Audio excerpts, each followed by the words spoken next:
Good morning, ladies and gentlemen. Welcome to this launch and reading for Irshad Abdul Qadir's book, Clifton Bridge. I'd like to welcome our moderator, Irshad Lindblad. And they both know each other very well, which makes it all the more easier because they've taught at the Lyceum. And they've been at the Lyceum, and I think, they know each other well. So let's see how this session goes. Thank you for being here. Well, I can say that it's a great pleasure and joy to be given the honor of being here to help launch Irshad Abdul Qadir's first book in the genre of literature, because I can claim to know him since before I was born. Our mothers were best friends, and Irshad has been like one of these family heirlooms that you inherit and become more and more precious with age. So there's a very deep prejudice in favor of his book, even before I open the pages and talk about it at all. I'd like to introduce him to those of you who don't know him as well as I do. He studied law. He was at Cambridge University, and he took the bar at the Lincoln's Inn, at the Court of the Inner Temple in London. And after that, he has practiced law, he's taught law, he's written about law. And so, of course, you wonder, suddenly he's become outlaw. No more law, but suddenly into the world of fiction. And of course, that's the world that I embrace with all my heart, having worked with English literature most of my working life.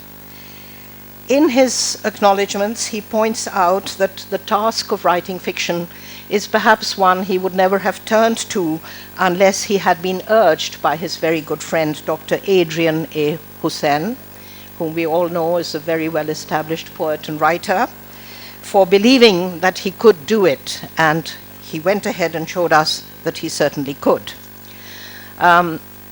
I think that Irshad is so well known to the audience that there is very little I need to say about him. He has, in fact, also worked as a civil rights activist, and a special passion that I also share with him is his love of drama. In fact, in our youth, I remember little theatrical spells in the garden, and I believe that he's worked as a drama critic as well, writing drama reviews.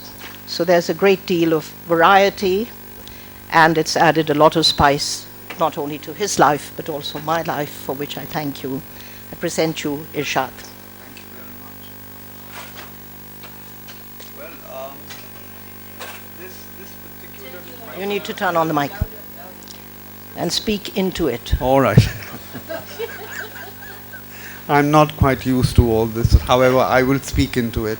As you pointed out, and I've written in my acknowledgement, this book came through perchance, and it happened that a friend of mine suggested. I was at a loss at a particular stage, and he said, "Why don't you write?"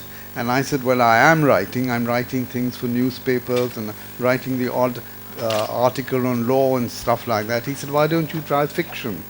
And that's what happened. I started writing fiction, and he guided me up to a point, and then it just took off on its own. It developed a life of its own.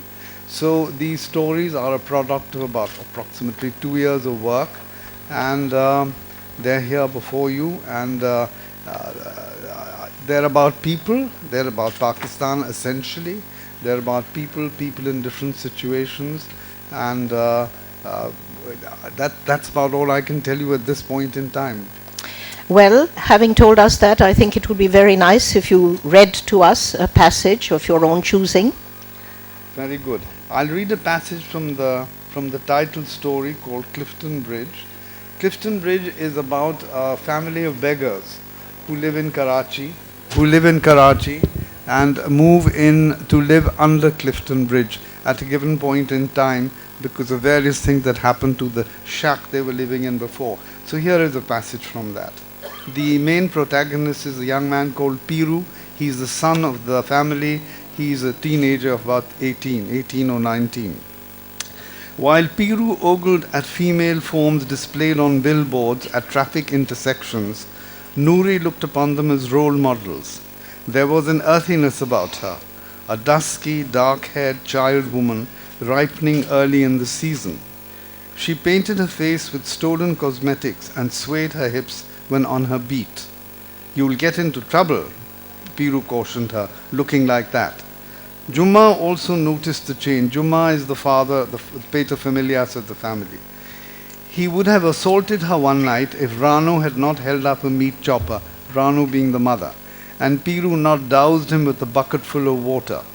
The next day, Rano told Piru that Nouri's continued presence in the shack was risky. She suggested marriage as the way out, tasking him with finding a suitable mate.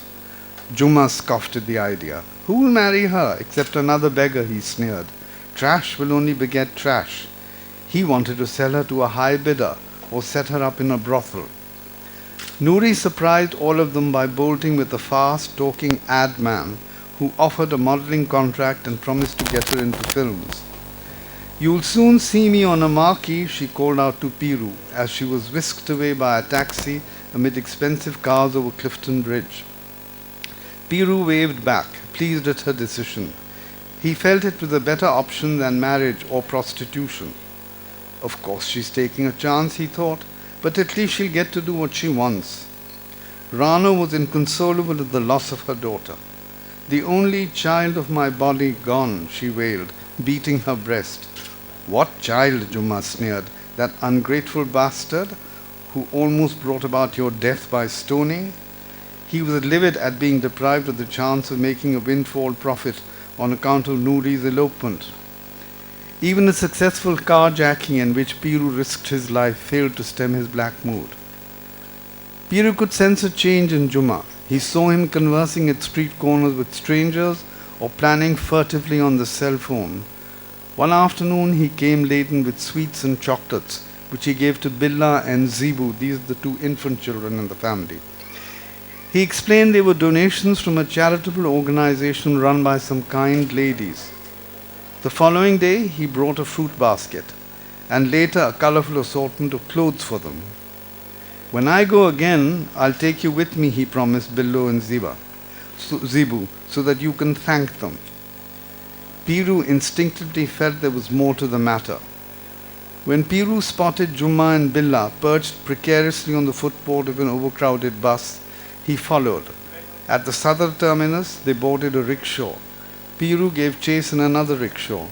The route led through bazaars to a rundown house with the simulated Victorian facade of Burgari Road. Piru, concealed by a bougainvillea bush, saw Jumma take Billa into the house. After what seemed ages, Jumma came out alone, hopped onto his rickshaw and sped away. Panicking, Piru ventured towards the house, but was ordered off by a guard who appeared suddenly.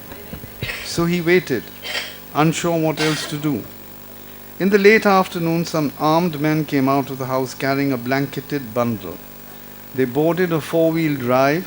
As it drove off, a gust lifted a tarpaulin flap, revealing Billa pinioned in the rear compartment, his mouth wide open in a silent scream.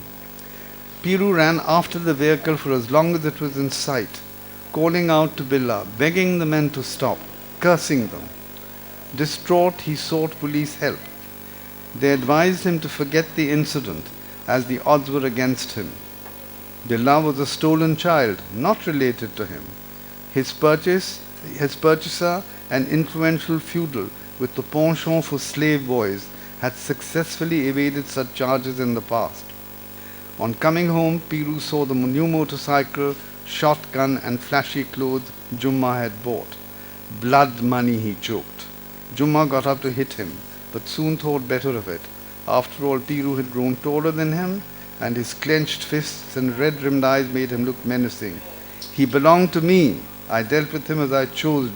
Jumma was defiant. "Besides, Billa will be much better off now." "He belonged to all of us," Rana began to cry. "Nothing belongs to you, not even your lives. Without me you will perish," Jumma raged. "Allah gave us life," Piru said quietly. Ignoring his remark, Jumma revved up the motorcycle and offered to take Zebu for a ride. "Never," Piru muttered. Things were wrong, very wrong. Piru realized that something had to be done to stop Jumma.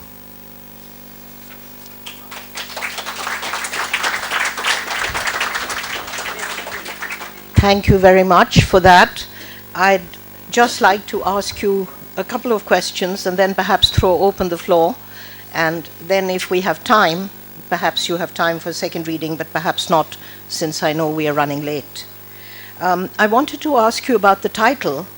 You chose Clifton Bridge as the title for the whole story, and I wondered what made you do that.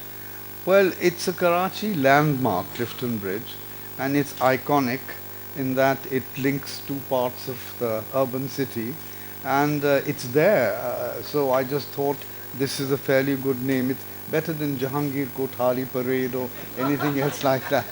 Not that Jahangir Kothari Parade is not a marvelous monument in itself, but I chose Clifton Bridge because all of us traverse it all the time and we kind of take it for granted. So I thought, well, why not Clifton Bridge? That's how it came about. Because I didn't feel that it covered as an umbrella a lot of the other stories within the unit. I think and there I was more struck by your subtitle, Stories of Innocence and Experience. Yeah. And I wondered how much you wanted to allude to Blake and take up the criticism of society that Blake puts forward in his songs of experience and juxtaposes them with innocence. Well, the idea was borrowed from Blake, that is absolutely true. I think the experience and the innocence is not so much by design, but because it was part of what he said. And it seemed to cover the different aspects that arise, I think, in the stories. So it is from that perspective. It is not specifically aimed at innocence per se or experience otherwise. But there are things in this which happen to innocent people and to experienced people, so to speak, also. So it's more that than any other sort of design or structure. And did you have in mind Fagin and Oliver Twist and Dickens at all when you were conceiving of Jammu? Well, it's funny you say that. This book, this story has been published in, I think, the South Asian Review or something, put out by some British publication. And the criticism or the review that went, they said it's Dickensian in feel. And I think that's true. This wasn't intended. It wasn't meant to follow the tradition of Dickens, but beggars and you speak into the mic. So beggars and so on and so forth do tend to be Dickensian in that sense. Yeah. Sorry, I'm sorry I turned away. Okay. Well, you can pull the mic to you as well. May I throw open the floor and see what people are interested in asking, Irshad? Any? What happens at the end of the story you've just read from? Oh. I'll repeat the question. What happens at the end of the story you've just read from? Well, I would just say just desserts. I don't want to tell you what happens, but it's just desserts. It's kind of balances, works out. Yeah. But it's the story is dark. As a friend of mine pointed out to me yesterday, she said the first story is dark or sad. I think her word was sad. And I looked at it last night and I thought, yes, it is a bit. So, yes. Sorry, am I going away again? Can you just hold it towards you? That would work. Is that better? Much better. Okay. Much better. I'm very sorry. Okay. Any other questions? Is yes. Story related to the other stories, or are they completely different? They're all different. The people are different. The situations are different. Sometimes the setting is different. Some are set in the country, in the rural areas. Some are set in Multan. Some are set in Georgetown, and some are in London, Paris. So they vary. But the places are there incidentally. They're part of the plot. It isn't kind of designed to be there. Actually, that's one of the reasons why I asked about the title Clifton Bridge, because I thought it didn't actually act as a key to a central theme in the novel or in the collection of short stories. And in fact, one of the questions I did want to ask you was, it was very interesting to see how many of the stories focus on the poor and the underprivileged in the city.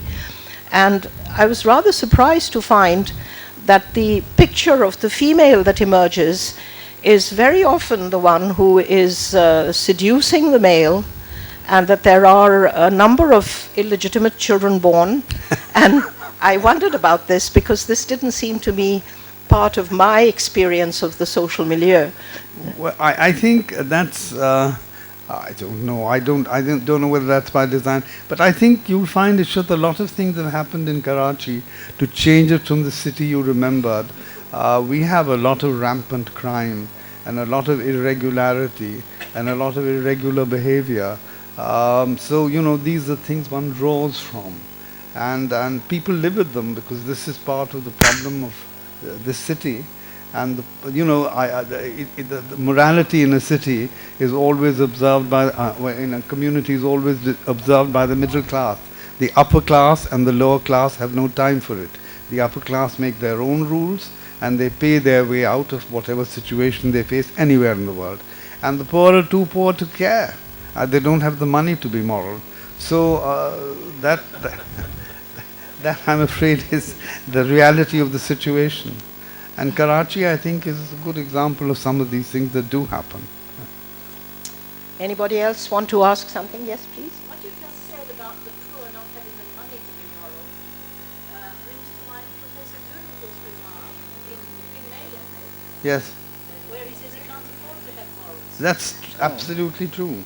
They can't afford it. Because it costs money to wear clean clothes and to be righteous and to go for prayers and speak the truth and not steal the odd loaf of bread and things like that. So and then they're bribed into all kinds of situations. There was also one story in which you make a reference to a madrasa. And I was interested because actually the Maulvi in that madrasa helps the young boy out of the situation in which he is, in a positive way, it seems to me. Even though it's urging him to violence, it's actually violence that liberates. And I wondered about the ambiguity of that particular reading. Well, I believe there are Maulvis who do address people's problems.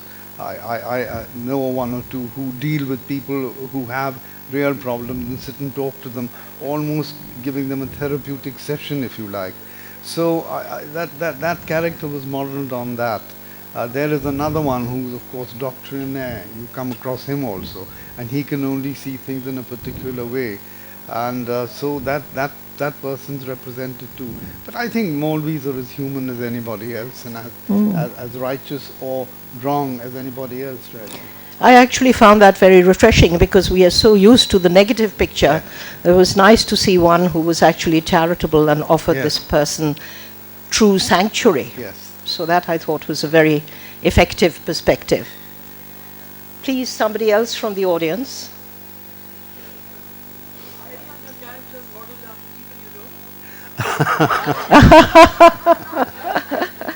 I was waiting for that one.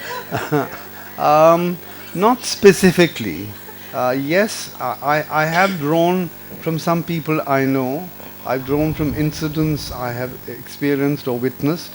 But most of this is fiction, and most of it is created. There might be the odd remark or the odd situation relating to something I recall from somewhere. But basically, it's all fictional. Yeah. The question was that have you portrayed people that you actually know? I haven't specifically portrayed any one person from A to Z.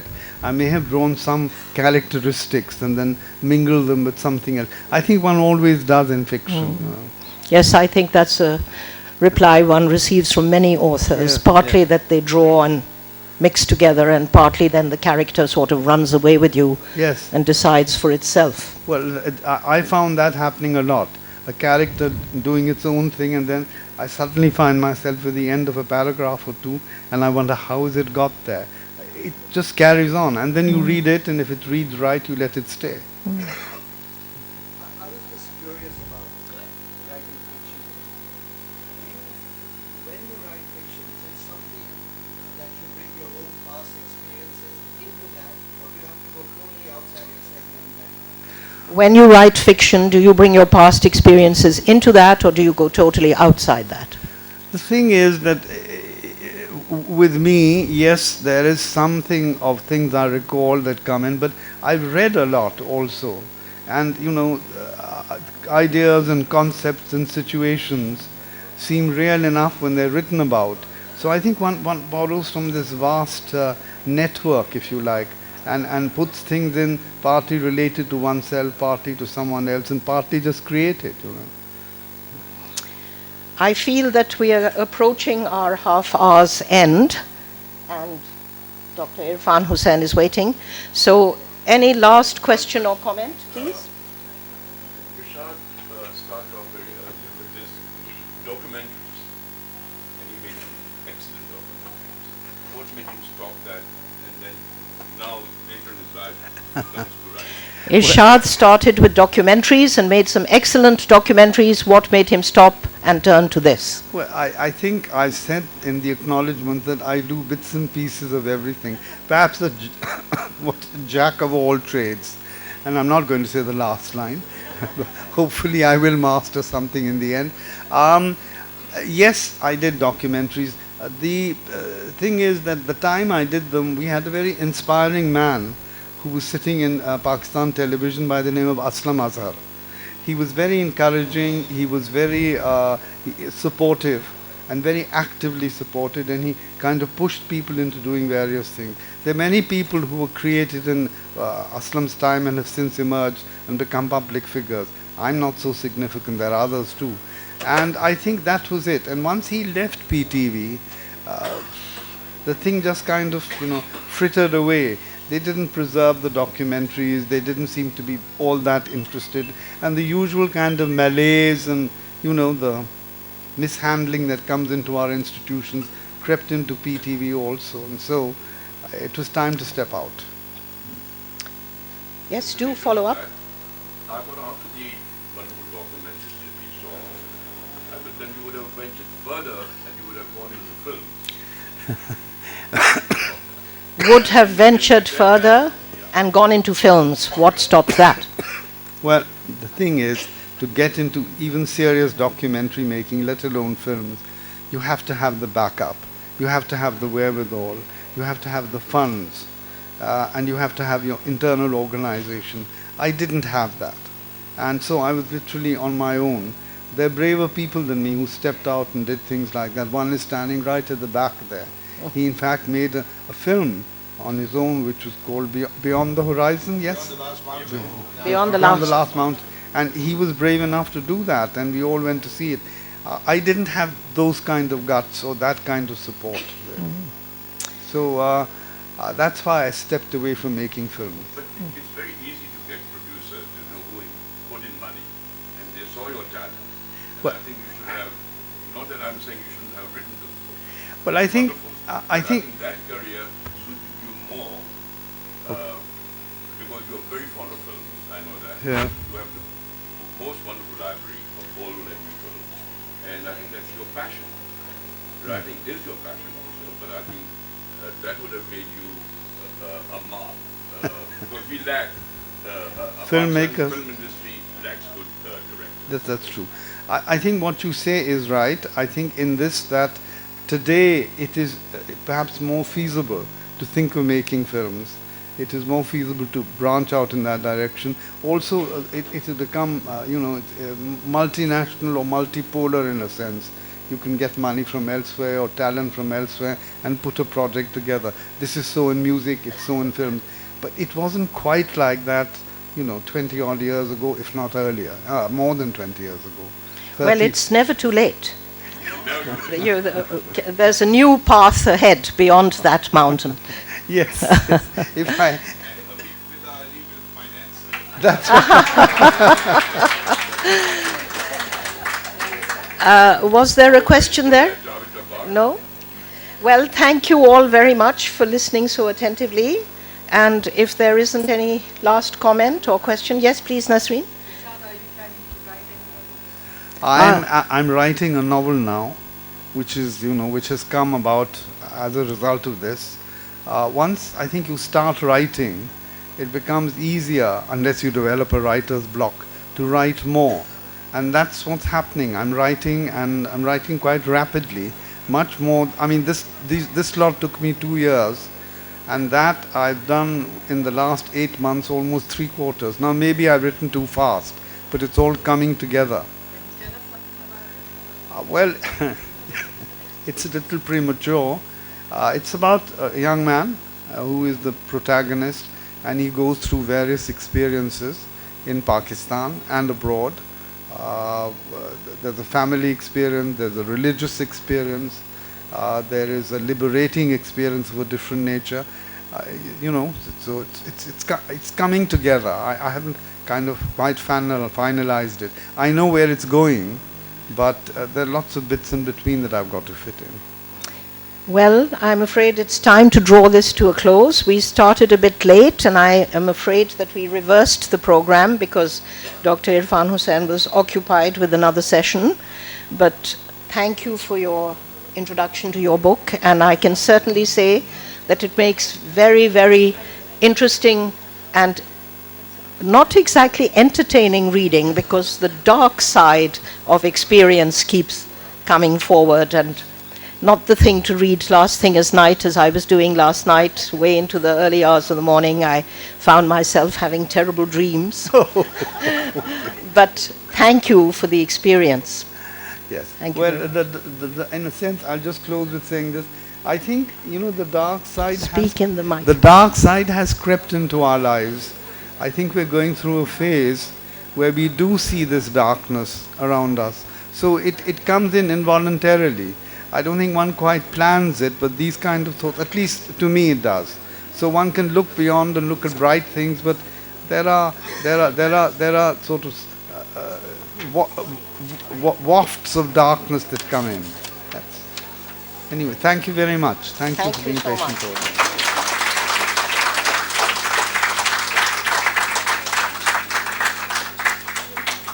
Thank you. And I hope you'll stay with us while we Yes. launch Irfan Sahab, I would say. Irfan Sahib's. I don't think that Irfan Hussain requires any introduction to this particular audience. We have all been reading his columns in Dawn for many, many years. And in addition to that, he has worked as a columnist for the Khalij Times in Dubai. He's written for The Economist, the Christian Science Monitor, the Times of India, and the Cairo Times. He's also regularly contributing to online publications, so he keeps us informed in the world of Siberia as well. He's written a demographic study for the Family Planning Association of Pakistan, and he's also published an encyclopedic book on Pakistan, which was published by Stacey International in London. And he's frequently invited to comment on current affairs by the BBC, the Voice of America, and the National Public Radio. He's also spoken at the Hay on Wye Literary Festival, at the Sharjah Book Fair, at the Gal Literary Festival, and of course at the Karachi Literary Festival. In addition to that, of course, he's had a long period of working with the government, 30 years in the Pakistan Civil Service, during which time he served as the Information Minister in the Pakistan Embassy in Washington. He was also a speechwriter in the Prime Minister's Secretariat, Joint Secretary in the Ministry of Culture, and held several senior financial assignments, including financial advisor to Pakistan Railways and financial director at the Pakistan Steel Mills. It's a pity he took early retirement, because perhaps the steel mills and the railways wouldn't be in the terrible state they are if he had stayed with us. He was also the first president of the Textile Institute of Pakistan and an advisor to the board of Canavers. At present, he lives between Pakistan, England, and Sri Lanka. His academic training is actually in the field of economics, and he's lucky enough to have traveled very widely, studied in Karachi, Paris, and Ankara, and he is fluent in Urdu, English, and French. He also has a special interest in writing about gourmet cooking and has a very wide range of subjects. Today we are launching his book, Fatal Fault Lines, Pakistan, Islam, and the West. And in this book, he is principally setting out to explore the causes underlying the present tensions between the United States and Pakistan, more particularly the United States and Pakistan than the West in general, because of course the United States is the dominant Western power at the moment. And it's also interesting because originally we had a very friendly relationship with the United States, and one of the questions that you explore is what happened to that. This book has already been awarded the first prize by the Benjamin Franklin Awards for Independent Publishers. So we are very, very happy to say that it was printed and given recognition. It's now being launched in Pakistan, and we look forward to hearing about it from you. Thank you very much for that introduction. Ishrat, maybe I can get a job on this basis. I don't think that's what you need. And thank you also for adding doctor to my name earlier. Actually, I don't have a PhD. And I wish I did, actually. I did wish I had studied for a PhD. Now, just to give you a little background on how this book came about 3 years ago, I was approached by an American publisher who said they'd been reading my columns online, and would I be interested in doing a book to explain to Americans why so many Muslims hate them. And I thought about it, and when I mentioned it to a couple of times, they laughed and said the book would be 1 page long.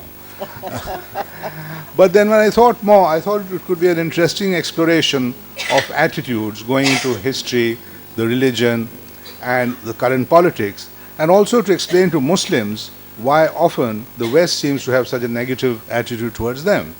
So it became really a two-way exercise in which I tried to explain attitudes to two different audiences. But it's true that primarily the book is addressed to Western readers, as I said, that's what the publisher originally wanted. And for today's reading, which by the way is not a book launch because the book was launched a year ago, it was published in America in November 2011 and by HarperCollins in India in March last year. So it's been around for a bit, and I'm trying to get a publisher now to update and revise it since so much has been happening. But for today's reading, I had selected another passage altogether than one I'm going to read. But I woke up to the awful news of yet more scores of Shia Hazaras being slaughtered in Quetta. And I thought I would share with you my exploration of how people who call themselves Muslims can justify and rationalize the killing of other Muslims. Because as you all know, I mean, there's a very clear Quranic injunction against a Muslim killing a fellow Muslim. In fact, I'll read that out to you. Is the Surah 493, and it goes, "And whoever kills a believer intentionally, his recompense is hell to abide therein, and the wrath and curse of Allah are upon him, and a great punishment is prepared for him." So it's very unambiguous, very clear. No Muslim can kill another Muslim. So how do thousands of Muslims around the world justify this? And how do other millions of Muslims, if not support, but almost condone these actions? So I'll just read you a bit of some of my research on this. In order to justify violence against fellow Muslims, extremists have resorted to the doctrine of takfir, or the denouncement of a believer as an apostate. Apostasy is punishable by death. Thus, Muslims accused of takfir, i.e. deviating from their faith, can be legitimately executed. Traditionally, only the authority of the religious hierarchy of an Islamic state could consider a case before declaring a Muslim a kafir or non-believer.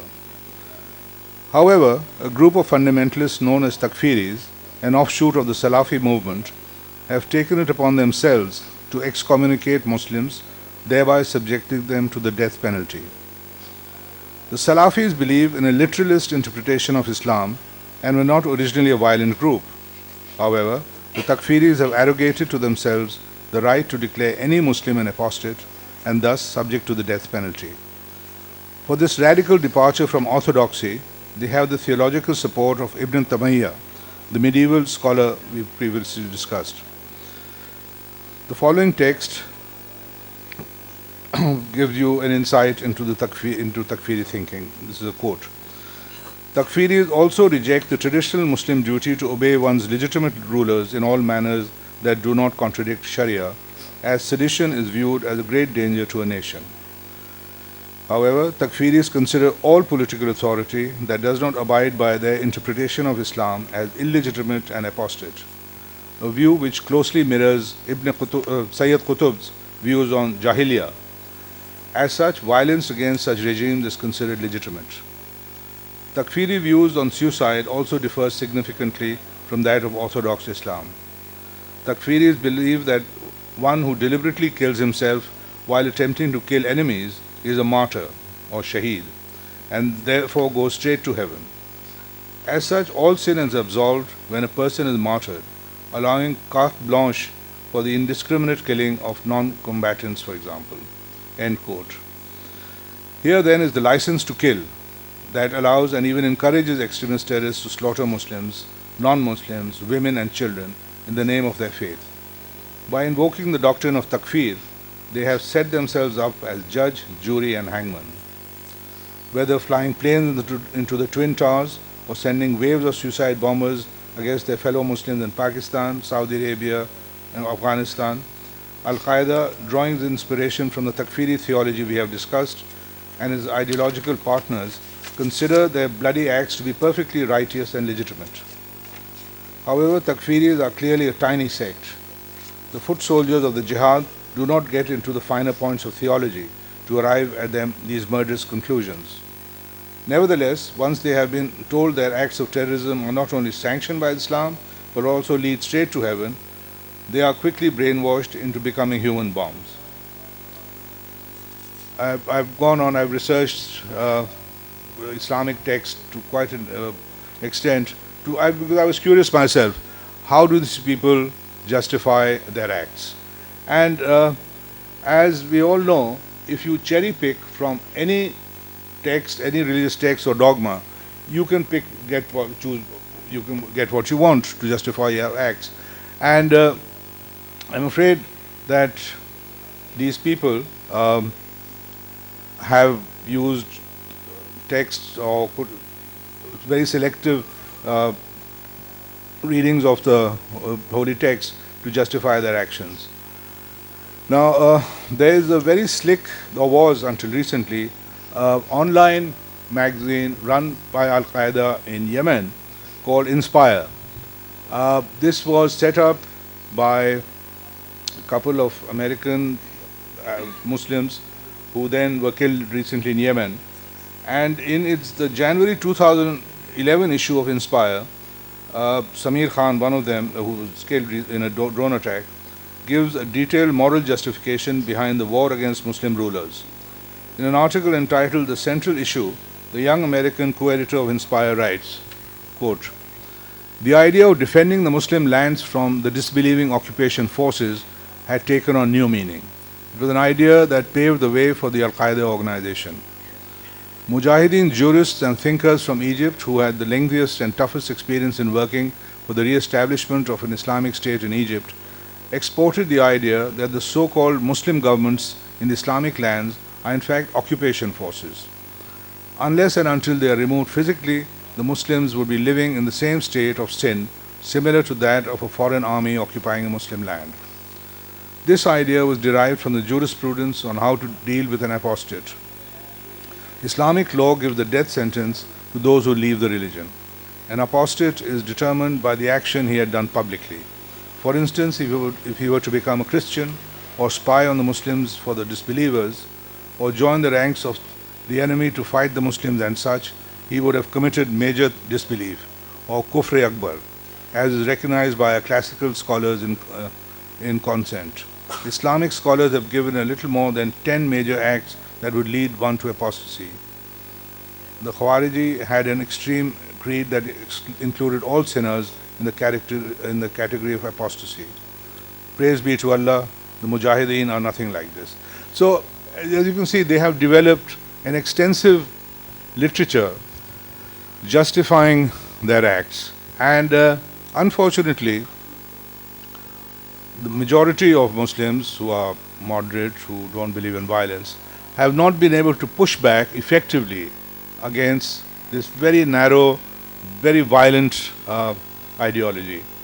And until I think we can do this, it's just fighting them on the battlefield or killing them is not going to really reduce the level of violence, because in an ideological war, which is also a war of ideas, we need to be clear in our thinking. And unfortunately, there's a lot of confusion among Muslims because there is some tacit support, if not overt support, and there's a lot of confusion whether the action of these extremists represents an anti-imperial struggle, as some have suggested, or a nationalist struggle.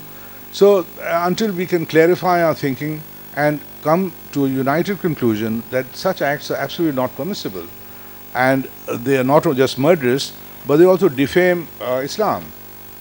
And until, as I said, we have clarity here, which we lack currently, I don't think we will win this war anytime soon. So this is something I think all of us need to consider, and I'd be happy to take any questions at this point. So we throw open the floor for questions, please. Please, if you stand up and say it loudly and clearly so the audience hears. Irfan sahab, I must say I admire your books and articles a great deal. But one of the things he said, it's a small minority. I don't think that's the case, because in a recent survey, almost 50% of the Sunnis in Pakistan said that no, Shias are really not Muslims. So I think that is where I disagree. I think this poison has gone so far, so deep, that I do not particularly finish. Sorry. Can I repeat the question? That Irfan, but he doesn't agree with that. He thinks that the split is much deeper than that. No, I agree that on the question of Shias, there is this split, as you said. I've also seen the survey, and I was absolutely horrified when I saw it. Because over the years, growing up as a child, we had Shia neighbors and Which survey? Which survey? Sorry. There was a survey done recently, Javed. Do you remember which survey, sir? I can look it up. What is the result of the survey? Basically, it was that almost 50% of the Sunnis feel that Shias are non-Muslims, and they really are out of the... No, it was an international organization, and I can look it up. there was, he was quite right. I saw this survey as well, and I was horrified. Now, I cannot attest to the accuracy of the survey, but the fact is that more and more people, and you see, the last few years, literally thousands of Shias have been killed in Pakistan, and to my knowledge, nobody has been arrested, nobody has been convicted. So apparently the state seems to be turning a blind eye to this. As apparently so does civil society. How many people go out and march against these awful killings? And as I said, unless there's some clarity, some consensus, we seem to be losing this war. And I absolutely agree with you. However, this split is, I think, about Shias in Pakistan. I don't know if it's reflected across the Muslim world. It depends. In certain other Arab countries, it's just as much, while in others, it's far less. Fine. We have a microphone. Right. Thank you. Thank you. So your point is well taken, though. Please. Irfan साहब, ये बात समझ से बालातर है कि tiny minority इतनी बड़ी तबाही कर ले, अगर वो किसी प्रॉक्सी जो सेटअप है या सिस्टम है उसका हिस्सा ना हो, तो आपने इस बात को एड्रेस करने की कोशिश की है कि अपनी किताब में? जी, मैंने बिल्कुल ये बिल्कुल आप सही फरमा रहे हैं कि पाकिस्तान में कम से कम बज़ाहिर कुछ ग्रुप्स को ऑफिशियल सपोर्ट मिला है। पहले माजी में या अभी ये कहना मुश्किल है, और मगर ये अफ़गानिस्तान के नज़दीक चंद ग्रुप्स हैं जो इंडिया में भी एक्टिव थे, कश्मीर में, तो उनको सपोर्ट ज़रूर मिला है, उनको लेजिटिमेसी मिली है इसकी वजह से, और ये किताब में मैंने बिल्कुल जिक्र किया इसका। The name of the survey, yes, The please. survey was done by Pew Global, and it was not only done in Pakistan, it was done all over the Muslim world. So it's not just like, they asked 3 people, I think they asked over 30,000 people all around. American conspiracy. No, no. Another conspiracy theory. No, but We now do have a microphone, so please be sure that it reaches the person, because otherwise it's difficult for the audience to participate. I have a question. In your book, do you address the key question? Can you hear? Yes. Do you address the key question, which I think is in all of our minds? What is the solution? What is the solution to close the gap between the moderates and the others? Because in my view, dialogue is the only answer. Is dialogue possible or not? I mean, what is the solution? I personally think that dialogue, we've tried it many times before. Each time these extremist groups have broken their word. They've used the time again to rearm and recuperate before they launch another action. You saw that in Swat. And time and again this has happened. So this recent declaration by 24 parties that we should talk to the Taliban, I think is ridiculous. You don't talk to killers. I mean, you throw them in jail, you kill them. You cannot, because you give them legitimacy, and especially in our tribal areas, when you negotiate from a seeming position of weakness, they're going to insist on their demand. And people have said that after all, the Americans want to negotiate with the Taliban, that in England, the British government negotiated with the IRA and so forth. Point is that the Americans are negotiating an exit. We can't go anywhere. We are right here. So, and what the Taliban want, they're not political demands. They aren't saying that we want 3 seats more or we want this part of the country. They want to impose their version of Sharia on the rest of the country. And when you're discussing something like this, they can't say, okay, 10% of the Sharia, not 90%, whatever. So this is, for them, a non-negotiable demand. So it's very difficult, or impossible, I would say, to negotiate with people like this. A follow-up to that question. Please, with the mic. A follow-up to that question. We are now talking about a localized issue, Taliban versus in this area. But this problem exists across the globe between the moderates and the fanatics. Now, if you don't dialogue, which you say won't work with them, what is the solution? The war hasn't worked either. Killing. Now, I think we need to differentiate, because while other groups may use the methods of terrorism, which I would say is the weapon of the weak, they often have specific demands. For instance, in Chechnya, they're Muslim, they're using violent means. In the Philippines, you have groups. In Kashmir, you have groups. But the point is that they have specific political demands. Their agenda is to do with nationalism, is to do with independence. These global Takfiri groups, they want to impose their version of the Sharia, and they're using very violent means. So I think we need to differentiate between various groups. Yes, please. Really, I'm wondering Please hold it close. why are the Hazaras singled out for murder and massacre? I mean, it troubles me deeply. I just don't understand why this particular group. Well, because they can be easily identified as Shias because of their ethnic grouping. They can be easily identified. Most other Shias can't be. So for these killers, it's very easy to target all Hazaras because they're all Shias. This is my guess. I have no great insight into their thinking, but I would guess that. There was a person at the back who had their hand up first, and then, no, I'm trying to take it in order. There's somebody there.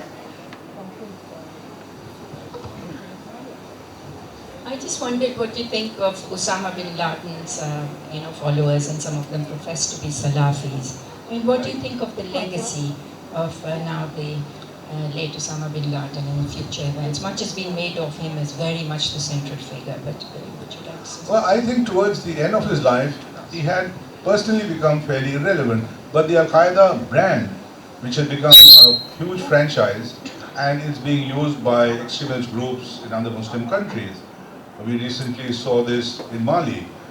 So I think this Osama bin Laden personally has become an iconic figure. But his legacy, I think, will be judged by the effectiveness with which we can counter his ideology. And so far, as I said earlier, we haven't shown many signs of having a coherent counter ideology. I wanted to. Just hold it close. You really have to eat it. Can you hear me now? I think you have to turn it on, actually.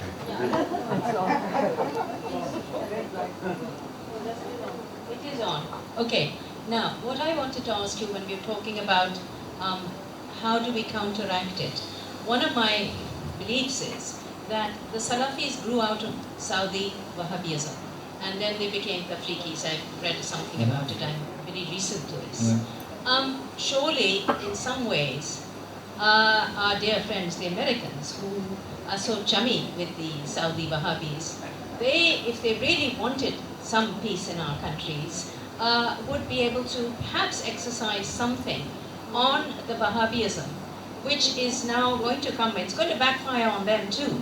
I just feel that if we don't do something in that respect, we're going to be on this slippery slope to allowing the Tafriqis to get on with whatever they want to do. Now, the Americans, the United States is far away. They don't have to live with many of these problems. The point to remember is that every country acts in its perceived self-interest.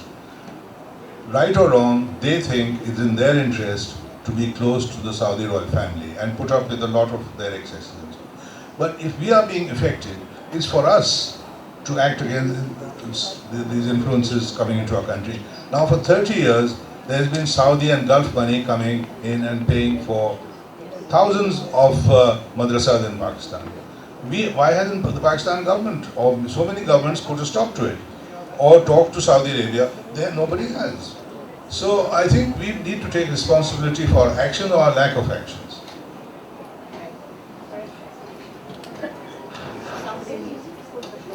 Somebody else? Yes, please, there, and then in front of other words out of this whole discussion. Please speak into the microphone. I think everyone can No, hear I you. don't think we can hear without it. I think so. In other words, at the end of this kind of this discussion, we have to define what is Islamic ideology, and in a sense that it's whoever is more powerful in destroying the other is who wins out. Well, defining Islamic ideology would take us the rest of the week, and we still wouldn't reach a conclusion. Because as you know, there are many different schools of thought within Islam. But I think there should be a consensus on at least one thing, that violence of this nature is not acceptable. And condemn it and attack it openly. Now, we are always talking against American drone attacks, and quite rightly. Several hundred people, at least civilians, have been killed.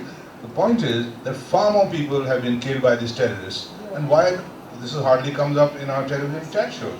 So I'm just saying that this reflects the kind of confusion and lack of coherence in our response. There's a lady there, and then Do you think the US is encouraging Sunni prejudice against Shias in order to isolate Iran? I don't think, again, as I said, every country acts in its own self-interest. Now, if countries like Saudi Arabia and Qatar and so on are willing to side with America, even trying to isolate Iran, it's the Muslim governments who are behaving like this. So America might well want an alliance of Sunnis against Iran. But the point is that it's the Sunni governments themselves who are party to this. So as I said, we need to accept responsibility for our own decisions and our own actions. But just because some superpower wants something to happen, unless we allow it to happen, it won't happen. I think we have time for 3 more questions. We have somebody at the back who already... Yeah, I have the mic. You mentioned that there's no discussion on drone attacks and civilian casualties. But I also wonder why we don't ask why the civilians are harboring terrorists. We know that there are Uzbek fighters, Chechen fighters, our own Pakistani Taliban fighters in Waziristan and places. They are targeted by drone attacks, and when they are killed, others are killed along with them, and those others are people who are housing them, feeding them, clothing them, and providing them with shelter. and keeping all the hostages that these people have in their own compounds and premises. You're So absolutely right. they are part of the terrorist agenda. You're absolutely right. I think there are two things happening here. For one, these terrorist groups, they often offer these people a lot of money to rent them accommodation. Or they are almost hostages in their own homes. They are held at gunpoint and these people are there. And I agree with you about these people harboring extremists of every stripe and from so many countries. And I've discussed this whole drone issue number of times in the United States, at university campuses, in England at universities.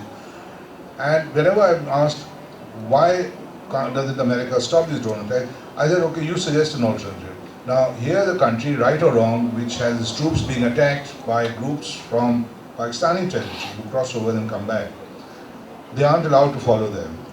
So how do they respond? And nobody really has an answer. So I think when we criticize the policy, we need to be able to suggest an alternative. And so far, at least, nobody's given a convincing alternative today. They say, oh, America should leave Afghanistan. Well, America is going to leave Afghanistan next year, and we may well regret it because the spillover for Pakistan could be horrendous. I just wanted to follow up. Hold it close. I just wanted to follow up. You said about the United States being far away, but some of the things they've done, like in Syria, because they have disrupted Syria, because Syria is pro-Shia. So it is falling into our lap, because when they do that, they're anti-Iran. We all know that.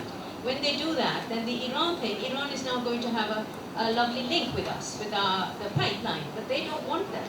So we are following it. So either our government has to bloody well get, excuse my language, has to get on their thing and do something, because I mean our government should know they are made up of Shias as well, some of them, and they're not doing anything. To allow Shias to be killed in your own country is absolutely despicable. No, I absolutely agree with you. In fact, I started this talk by referring to the scores of Hazaras who've been killed yesterday. And we don't, unfortunately, we have not managed to convict not one single person for all these hundreds of killings.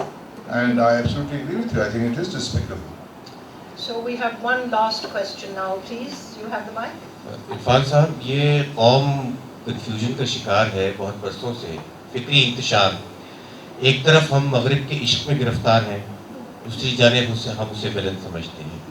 एक जानिब हम इस्लाम से बड़ी मोहब्बत करते हैं, दूसरी जानिब हम इस्लाम के नाम पर किलिंग्स करते हैं।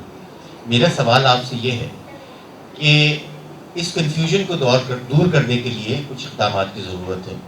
क्या आप ये सजेस्ट करते हैं कि एक तरफ तालिबान या जो ताकतवर फैनेटिक एलिमेंट्स हैं उनसे गुफ्तगू ना की जाए, बल्कि उनको मार दिया जाए या उनको सज़ा दी जाए, तो ये कन्फ्यूजन जो है ये कैसे दूर होगा जो कौम के अंदर है, हुकूमत की सतह पे नहीं, कौम के अंदर है और बुनियादी तौर पर मुस्लिम उम्मा के अंदर। जी, आप बिल्कुल वजह फरमा रहे हैं, बहुत कन्फ्यूजन है और मैं तो देख रहा हूँ कि बढ़ता ही कन्फ्यूजन बढ़ता ही चला जा रहा है। और जब तक इस पर देखिए, एक तो मसला ये है कि गवर्नमेंट में कन्फ्यूजन है और हमारी मीडिया में भी हम जिस किस्म के चैट शोज देखते हैं उसमें ये कन्फ्यूजन और उससे और फैलता है और बढ़ता है। तो जब तक कोई हमारी क्लैरिटी नहीं होगी तो इसका कोई मायने खेज हम कोई नतीजा तो नहीं निकाल सकते हैं, मुझे नज़र नहीं आ रहा। इसीलिए मैं काफ़ी पेसिमिस्टिक हूँ जो हालात हैं कि इस बहरान से निकलने के लिए हमें जो इक़दाम करने चाहिए हम बिल्कुल नहीं कर रहे हैं। आपने बिल्कुल वजह फरमाया। Well, it's a pity to conclude on a note of pessimism. And Irfan Saab, I'd like to think that perhaps in a situation like this, as that gentleman indicates, the lead should be given from above. We need to be given an administrative government will give us the lead. People are confused. That's where leads come from. If they're not being born indigenously within the nation, then the lead should come from above. That's what we need. We need a leadership that takes us to that. I agree entirely.